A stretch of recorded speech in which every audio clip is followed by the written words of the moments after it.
the tempo here. 3 shot clock violations in the first quarter in the All-Star game. Well, you can see some defense being played. I mean, we didn't want to come out and let it be a run and gun type of thing. We wanted to play some type of defense. Well, you expect to speed. All right, welcome back to the channel, everyone. Hope you all are having a good day so far. So you know how I hate modern All-Star games? I think it's atrocious what they're doing out there. Well, apparently so does Angry Old Hoops Fan. And this video came out about 7 months ago. I missed it completely. And it's titled 1993 All-Star Game versus 2024 Overtime Battle Game. And I know exactly what Angry Old Hoops is thinking on this one, and I'm down for it. I'm looking forward to this. Because back in 93, we had the old school guard, the old guard, you know. And I'd like to say it started with MJ. No, it didn't. But MJ continued carrying the torch. He set a tone in the All-Star game of, I'm going to win. Try to stop me. Just like he did in practice games, pickup games, whatever the case may be. And in 2024, well, I'm sure we're going to see what a laughing stock it was. I think the score got to like 200-something points. It was ridiculous. So anyways, as I always do, I'm going to link the original Angry Old Hoops Fan video down below. That's going to be in a description box. So if you haven't checked out his channel, I highly recommend it. If you enjoy this video, that is, then go down there and check it out. I think his stuff is hilarious. Actually, he's one of the dudes I was watching that made me want to start doing YouTube as well when it comes to talking basketball. So link is down there below if you want to check it out. And everybody else, please leave this video a like so it pumps it out into the algorithm. I appreciate you every time. Let's see a huge contrast in basketball. Let's see how much has changed. Last time I compared the 1987 All-Star Game to the 2024 All-Star Game, I think at this point we can agree that using modern All-Star games is not going to be much of a comparison. So this time I'm taking what was a pretty well-fought NBA game, the Lakers and the Bucks, and comparing it to the 1993 All-Star Game. Oh. The Rain Man, Sean Kemp. Okay, so I got that wrong. He's taking it. Okay, this is actually even better. This is better. He's going to compare the competitiveness of an old All-Star game from 93 to a modern day actual regular season game with stakes to it. This is going to be embarrassing. Tim Hardaway. The Timmy. Mailman Karl Malone. Thunder Dan Marley, the human highlight reel Dominique Wilkins, Grandmama Larry Johnson, LJ, Shaquille O'Neal, Isaiah Thomas, Michael Jordan. Who's that guy? He looks pretty good. Hakeem the Dream Olajuwon. Him too. John Stockton, who is sadly becoming one of the most disrespected players of the past. Tell me about it. Clyde the Glide Drexler, the Admiral David Robinson. Him too. The round mound of rebound, Charles Barkley. And how about Boys to Men? Boy, does that take me back. Wow. I mean, it doesn't compare to today's auto-tuned, mumbling, derogatory rap, but it wasn't bad.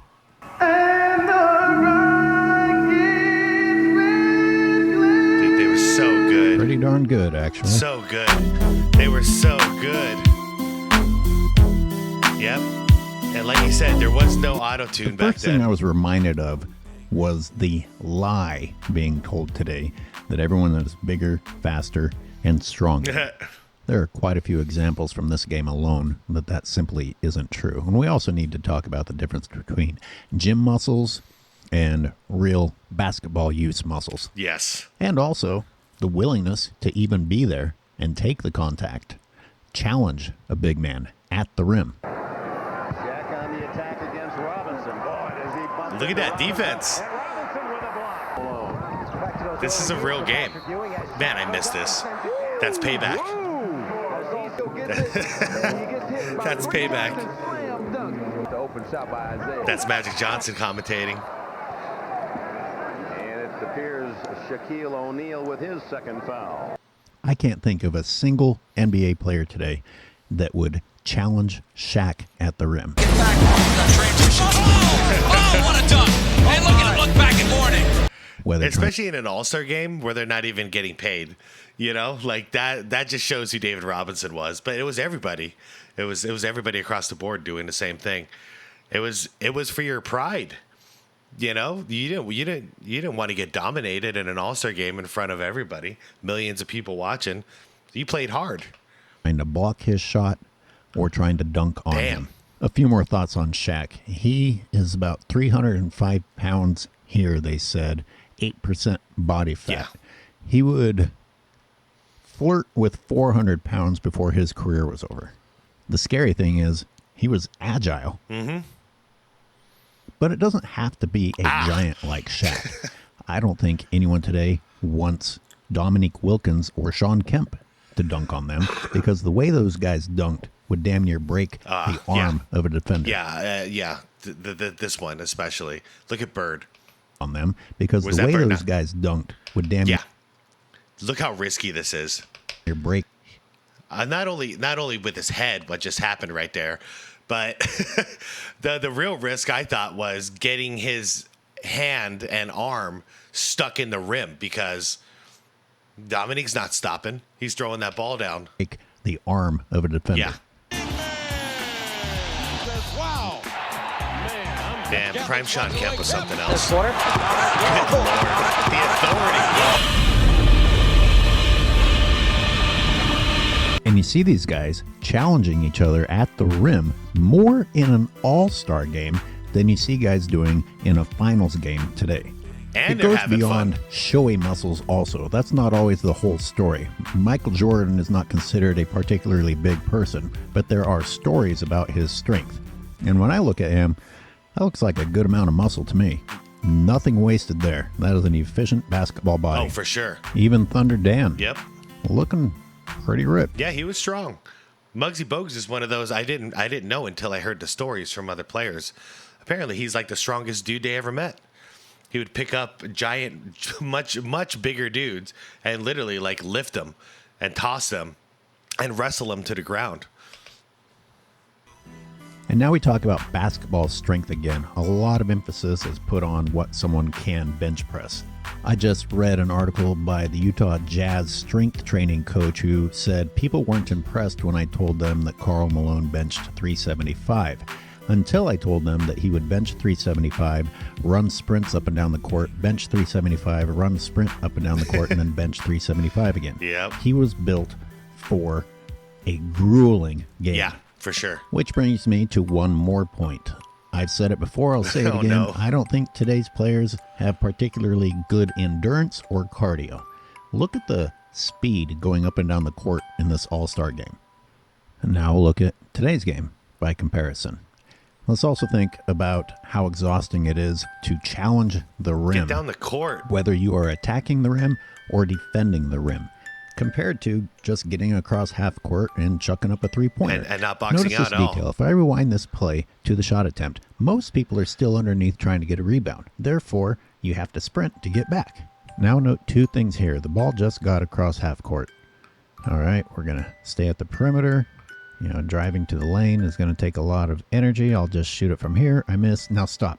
Yep. Not one buck is there trying for a rebound. Absolutely. That is the reality of today's three-point game. Yeah. Chuck it up, everybody take off, get back on D, and it's not like they're sprinting. They're jogging from around the perimeter and getting back to the other side. Yeah, just like you pointed out, they don't have to run back on D because, well, they're not gunning up on offense. So that's what made the Steve Nash, like 05, 06, 07, whatever, Suns so interesting, was the breakneck speed caused the opponent to second guess boxing out for a rebound, because if you didn't get that rebound, we were right down the floor scoring a point within 7 to 8 seconds. Maybe you like the new style of play. Maybe you like the new three-point game of the NBA. Good Lord. To me, it's that was a 5-second possession, but a three-pointer with 0 people boxing out. This is terrible basketball, you guys. This goes against everything we were taught to do. You don't shoot a three unless you have somebody boxing out in case you miss it. It's a lower percentage shot. I feel like I'm crazy sometimes, like I'm taking crazy pills.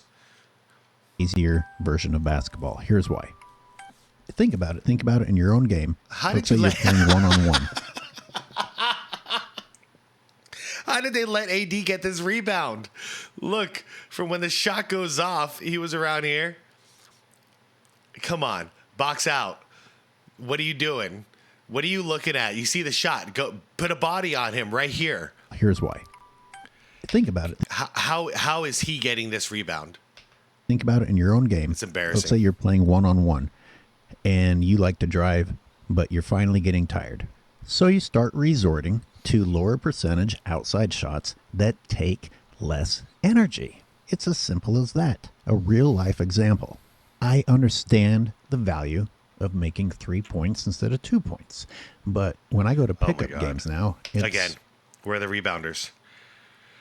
Sorry to cut off AOH. I can't. These are the fundamentals I can't break away from. I can't stop seeing this stuff. You have the biggest guy on the court jacking up a three. 3 guys up here way beyond the perimeter, so they're not going to box out. What is Austin Reeves supposed to go in there and get a rebound over 4 bodies? One of them being Giannis Antetokounmpo? That's the strategy?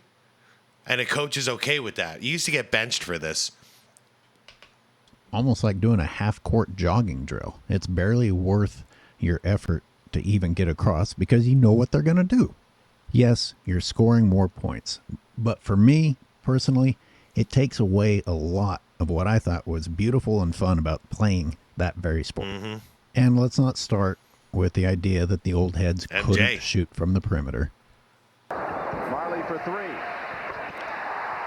Rated both ends of the court. Dominique for 3. Look how many players are still down in the paint. Now it's time to sprint back. Oh, actually, good point. Let me take a closer look. Okay. Oh man, old soft definition. Okay, you got 1, 2, 3 possible on the offensive end. You actually have numbers over the defense. That's a good 3. That's a good 3 right there. It's a fair match now, 2-2. No rebound needed. Okay. Once again, this was a subpar 3 as far as rebounding goes. We got 2 people set up for a long rebound. Do they box out? Yeah, they're getting in. That's Patrick Ewing right there going in. And we have, I believe, it's so blurry, but I believe that's Mark Price jumping in as well, trying to get that offensive rebound. Look how many players. Yep. Okay. I'll accept those. I mean, much better than what we're talking about in 2024, where you have 0. We're talking 2-3, and I'm nitpicking. We're still down in the paint. Now it's time to sprint back. Yep, go. The East within 1. Yep, get down. Again, look how many people are down in the paint. Now it's time to run back. And on this particular play, I believe David Robinson shows off that he has a mid-range. Yep. So they just finished sprinting there. Nice, Mitty. And it's time to sprint back the other way. Compared to Anthony Davis, a big man, hitting a 3 from the... Oh, boy. You got D'Lo down there boxing out. Wow. How ass backwards is this? You got D'Lo boxing out for an offensive rebound, and you've got your center jacking up the 3. How is this? How is this happening? Perimeter after just getting across half court, giving us a drama show as the whole team nonchalantly eventually gets back. I'm just going to pose one question to you guys. Who's the better 3-point shooter, Anthony Davis or D'Lo? Okay, cool. Follow that. Now I'm going to ask you, who's the better rebounder, Anthony Davis or D'Lo? Last question. Who should be shooting the 3 and who should be getting the rebound? See? Congratulations. You could be a successful coach in the NBA right now, except for having that bit of logic and critical thinking ability. You get fired for that. Add to that the never-ending game stoppages. I mean, everything is a foul if anyone's anywhere near anyone. How's that a foul? Everything is reviewed. How's that a foul? These guys really don't have a chance to get their heart rates going. Yeah, right? This is the basis for me saying, ripped or not ripped, today's players don't have the endurance to survive in the past. Oh, what do you know? Another GameStop. 50-50. It was ticky-tack or a full-blown flop. Yep.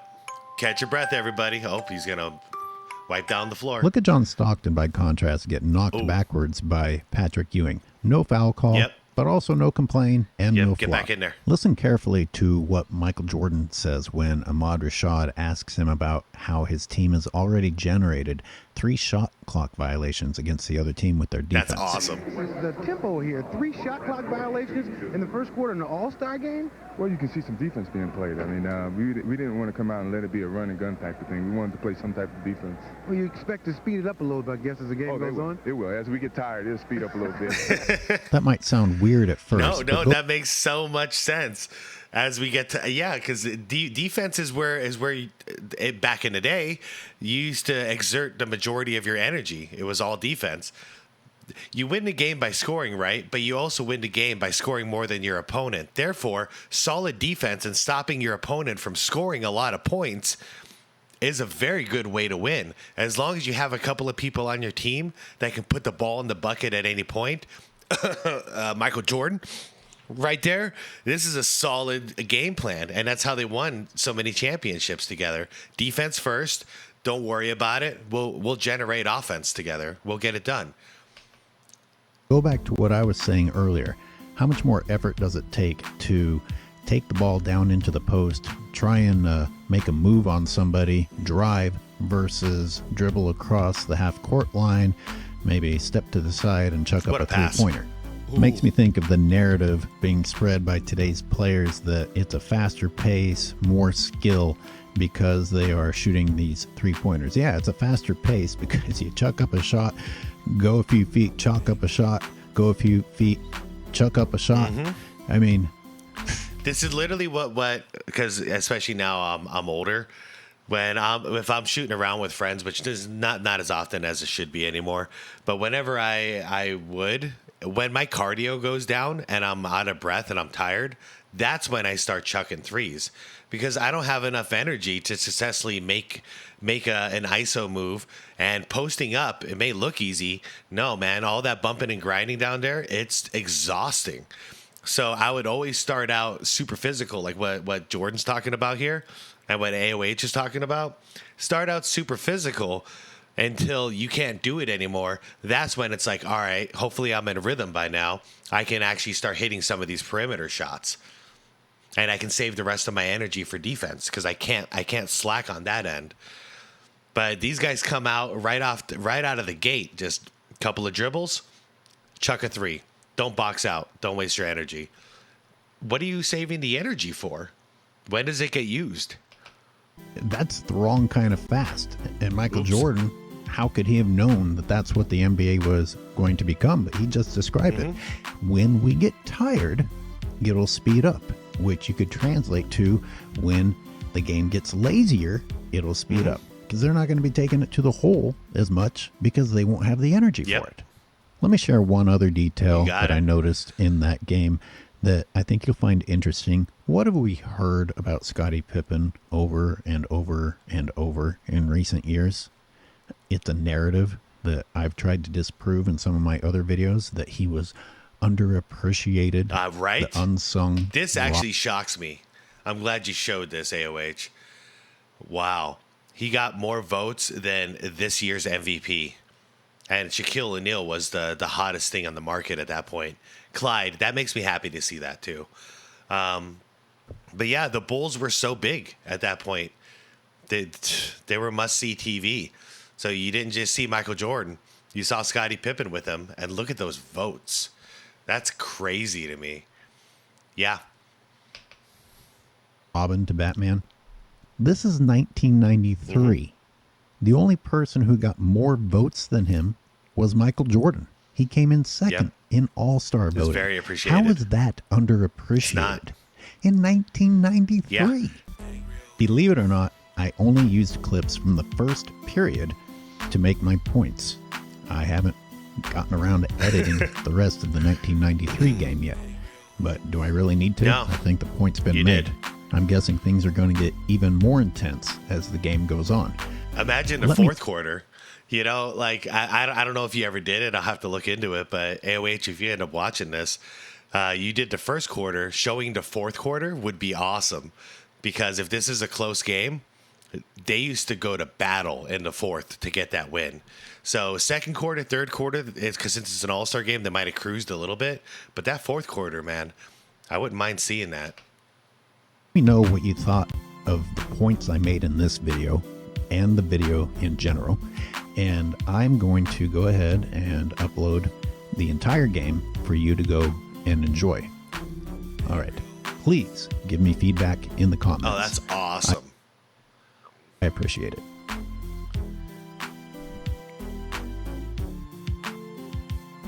Angry old hoops.